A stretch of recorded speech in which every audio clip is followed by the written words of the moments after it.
नंतर रंग एकमेकाला लावल्यानंतरच त्याची सुरुवात. रंगों की होली मनाने के बाद आपण कदाचित हायकमांडला वाटलं असेल की त्यानंतर ती जागा घोषित करायची.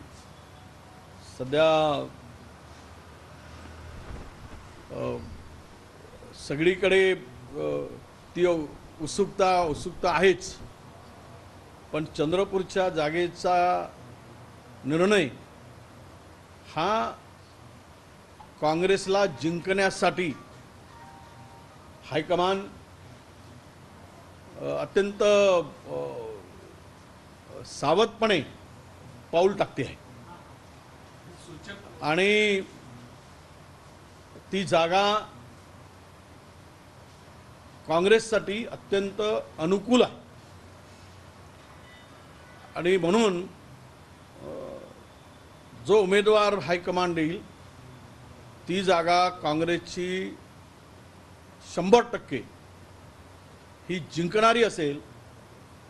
पूर्वी महाराष्ट्रात एक खासदार होता, तो चंद्रपूरचा होता. आता तिथून आमचे 20 खासदार होतील, त्याची सुरुवातही चंद्रपुरातूनच होईल. तुमचंच नाव आघाडीवर आहे, तुमचंच नाव चर्चेत आहे, तुम्ही इच्छुक? असं आहे की हायकमांडला काय वाटतं, पक्षश्रेष्ठींना तो निर्णय होईल. वडेट्टीवारांची गरज हायकमांडला वाटलं की दिल्लीत आहे, तसा निर्णय होईल. ते म्हणतील त्यांची गरज महाराष्ट्रात आहे, तर तसा निर्णय होईल. त्यांना आमच्या वरिष्ठांना आम्हाला कुठे ठेवायचं आहे, राज्यात की दिल्लीत, केंद्रात, हा निर्णय तो घेणार आहे.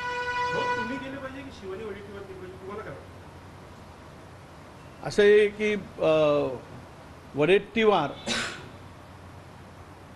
हे दिल्लीत जावेत अशी अनेकांची इच्छा दिसते. त्यामुळे ते कोण हा हायकमांड निर्णय घेईल. अकाउंट फ्रीज करण्याबद्दलची रडीचा डाव म्हणतात ना, रडीचा डाव.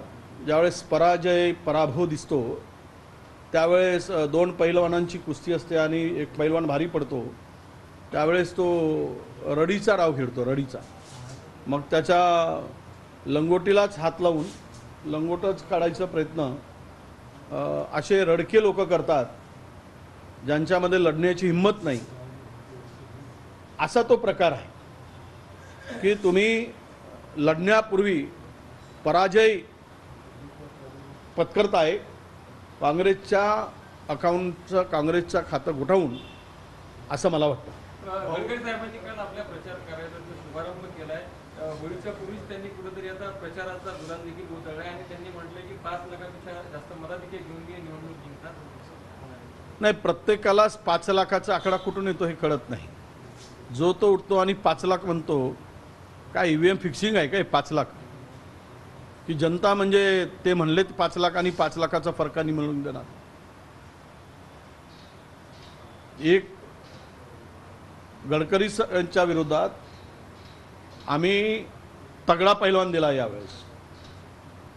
तो मातीतलाही पैलवान आहे, मॅटवरचाही पैलवान आहे, मैदानावरचाही पैलवान आहे आणि मला वाटतं की लढण्याचे डावपेच असलेला निष्णात असा हा पैलवान आहे. त्यामुळे ही जागा नागपूरमध्ये परत काँग्रेस मिळवेल आणि प्रचंड मताने मिळवेल, हा आम्हाला विश्वास आहे. प्रकाश आंबेडकर म्हणाले की त्यांनी घोषणाच केली की मी शिवसेनेसोबतची युती जी आहे ती तोडतो आहे, मात्र काँग्रेस आणि शिवसेना जो गोंधळ घालते तसा गोंधळ आम्हाला घालता येईल नाही. आता शेवट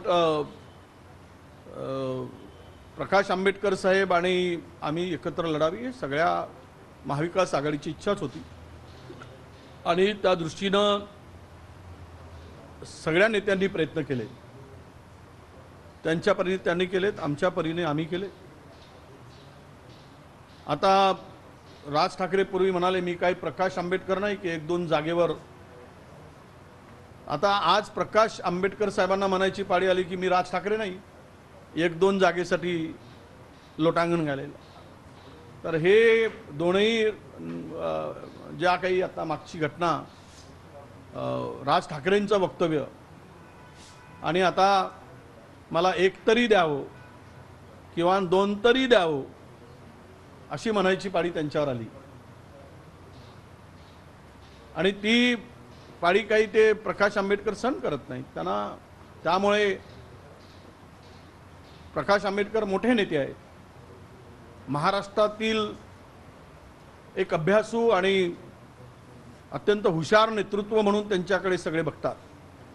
त्यामुळे 4 जागेचा मला वाटतं की प्रस्ताव किंवा विचार आंबेडकर साहेबांनी करावा असं महाविकास आघाडीचं म्हणणं होतं. त्याच्या पुढे जाऊन काही पुन्हा करता आलं असतं, परंतु कदाचित दुर्दैव म्हणावं की आज प्रकाश आंबेडकर सारखे नेते सोबत असायला पाहिजेत, पण ते दिसत नाही. आणि त्यांनी मल्लिकार्जुन खरगे साहेबांना भेटून आणि पत्रही देऊ काँग्रेसच्या 7-8 जागेवर प्रस्ताव त्यांना पाठिंबा देण्याची, उमेदवार उभं न करण्याची पत्र पाठवून त्यांनी आमच्या हायकमांडकडे चर्चा केलेली आहे. पुरोगामी विचाराचे आणि